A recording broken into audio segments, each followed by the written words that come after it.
hoje no cinema a gente usa um tipo de narrativa que foi inventado não sei quando antes de Cristo. Gente, Narratologia essa semana faz 1 ano de idade. E eu quero agradecer a todos vocês que sempre acompanharam, torceram e compartilharam o canal por me ajudarem, por ajudarem esse projeto a crescer. E para comemorar isso, estou lançando todo dia vídeo esta semana. Pra quem não sabe, o primeiro vídeo que eu lancei aqui no canal foi explicando o que é a jornada do herói. Tipo, o que é, de onde é que ela vem, esse tipo de coisa. Eu vendo hoje esse vídeo, eu olho e eu quero o quê? Chorar. Eu fico assim, meu Deus do céu! Como que eu pude fazer desse jeito e falar essas coisas desta maneira? Porque a verdade é que, assim, passou só 1 ano de canal, mas eu já mudei muita coisa. Minha abordagem, a maneira como eu falo, como que eu decido explorar os temas dos vídeos. Fora que a qualidade técnica do canal melhorou muito também. Samara está aí de prova. Samara faz parte da melhoria desta qualidade deste canal. Olha aí, Samara, tô vendendo teu peixe. E quando eu olhava o primeiro vídeo que eu lancei no canal, eu pensava assim, cara, esse vídeo podia dar uns 5 vídeos. E daí foi que veio a ideia. Quer saber? Eu vou refazer esse primeiro vídeo que eu fiz, só que agora direito. Vão ter 5 vídeos esta semana, todos explicando tintim por tintim da jornada do herói. Vou falar dos 12 passos, vou falar de atos, vamos falar de personagem. Ai, meu Deus do céu, eu tô muito ansiosa. Agora, atenção, não basta ter vídeo toda semana. Não. Eu decidi dar um presente pra vocês, inscritos do canal e seguidores do meu Instagram. O que vai acontecer? Vai acabar essa semana de vídeos, que vai ser vídeo até sexta-feira. Teremos um dia de descanso no sábado. Domingo no meu Instagram. Presta atenção, se você não me segue, você me segue aqui agora, pelo amor de Deus. Domingo lá no meu Instagram, eu vou anunciar o presente que eu quero dar pra vocês e eu acho que vocês vão gostar e muito. Agora, chega de introdução, chega de enrolação, vamos falar de Jornada do Herói, que é o que é. Meu nome é Bea Góes e você está assistindo ao Narratologia.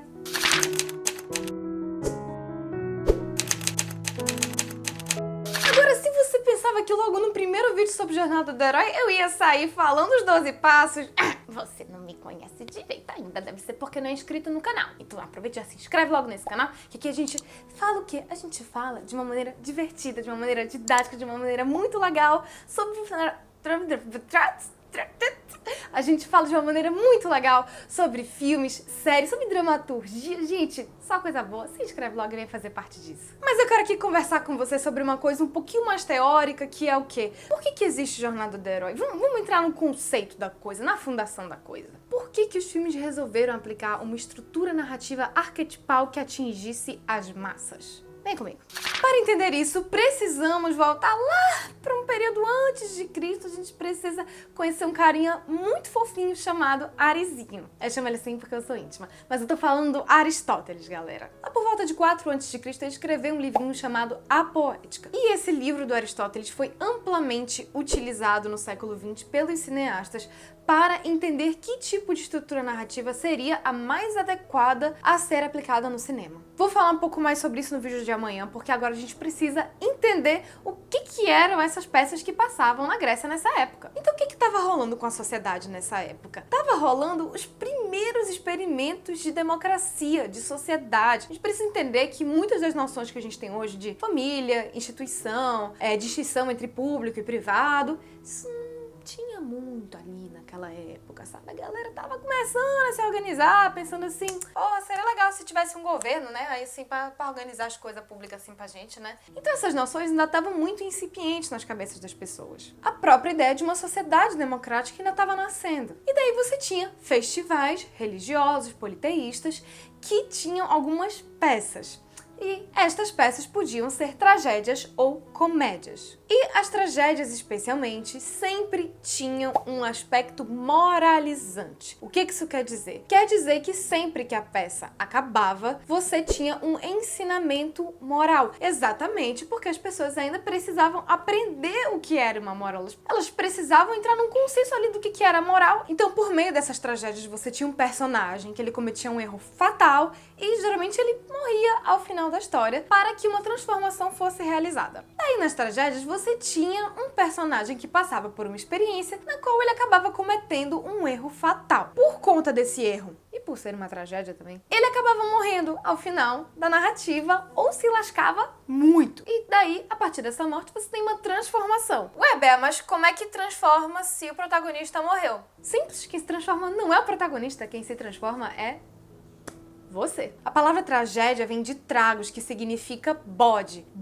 expiatório. Ou seja, você tinha um personagem que cometia esse sacrifício para que as pessoas ao redor dele, a sociedade, não precisasse sofrer com este mesmo erro. Se a gente pegar uma tragédia tipo Édipo ou Antígona, vocês podem reparar que a mensagem moralizante é sempre algo do tipo: não mate seu pai, não case com sua mãe, respeite as leis do Estado, família é uma instituição que deve ser valorizada. Esse tipo de coisa que hoje no Ocidente já tá assim tatuado no nosso cérebro, né? A gente já nasce com 2 anos, todo mundo já entendeu isso, que a galera lá naquela época ainda tava começando a entender. Tipo, então esse negócio de Estado eu tenho que cumprir essas leis? Então, assim, a tragédia vinha pra explicar justamente que se você não cumpre a lei, você morre, você se dá mal, você precisa cumprir a lei. E daí eu imagino que você deve estar pensando aí agora: nossa, Bea, parece até que essas tragédias eram feitas pra ensinar. Exatamente! Não, então, eu tô muito bagaceira hoje, né?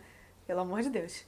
Exatamente. Era aí que eu queria chegar. Eu dei essa volta toda para poder dizer para vocês que as narrativas dramáticas existem para passar uma moral da história, para passar um ensinamento. O Aristóteles, na Poética, ele decupa exatamente como que esse tipo de peça era contado, como que os tragediógrafos conseguiam atingir esse ensinamento, esse didatismo. E existiam, galera, até concursos nesses festivais para dizer esse tipo: nossa, será que aqui o personagem está adequado para a narrativa? Será que nesse ponto aqui do enredo a peripécia está bem colocada? E na Poética do Alizinho, o que ele faz basicamente é dizer como que você escreve uma tragédia que consiga com sucesso passar um ensinamento moral. Olha só essa passagem que eu tirei da própria Poética. Diante das obras miméticas, tipo tragédia, aprender é agradabilíssimo não apenas aos filósofos, mas também aos outros igualmente. Os que contemplam aprendem e concluem o que é cada coisa. Ou seja, narrativa clássica foi criada para ensinar. Tá, Bea, beleza. Tá falando aí de teatro, de Grécia, cadê o cinema aí na história? Bem, o Aristóteles fez esse trabalho e nos anos 50 o Joseph Campbell resgatou essa obra para fazer a Jornada do Herói. Inclusive é por esse motivo que ela também é chamada de narrativa clássica. Eu vou falar mais do Campbell no vídeo de amanhã, mas o que eu preciso que vocês saiam desse vídeo entendendo é: toda estrutura clássica prevê um ensinamento moral. Uma narrativa lógica, causal e simples é desta forma para ensinar. Então, respondendo à pergunta que está no título deste vídeo, Jornada do Herói existe para ensinar. Mas por que 25 séculos depois o cinema ainda continua usando essa estrutura? Muito simples. O cinema tem um caráter industrial, ou seja, ele precisa ser compreendido por muitas pessoas. O filme lucra muito e ele só consegue fazer isso porque muitas pessoas vão lá e compram o ingresso para assistir. Como que você garante que todas aquelas pessoas que compraram o ingresso vão chegar lá e vão entender o filme do início ao fim e vão todas sair com a mesma noção e a mesma ideia de tudo que aconteceu ali naquele filme? Isso é garantido por meio de uma estrutura narrativa pedagógica. E você deve estar se perguntando: pô, Bé, mas geralmente quando eu aprendo as coisas é numas aulas chatas aí, que eu nem gosto.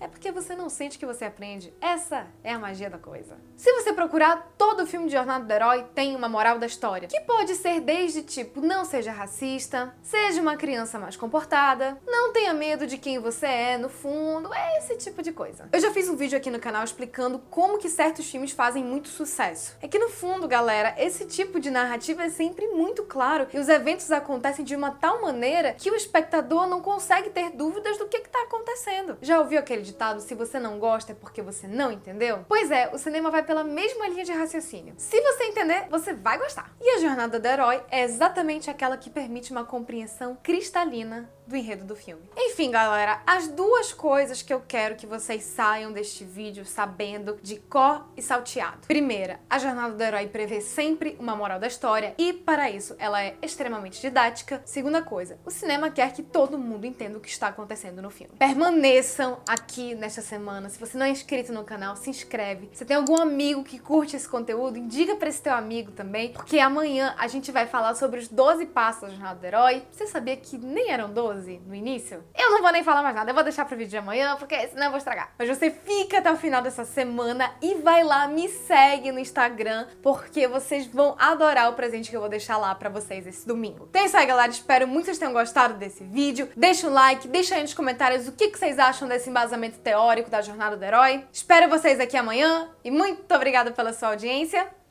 Tchau! Vamos que o vídeo é grande. E se eu não gravar logo, a Samara briga comigo.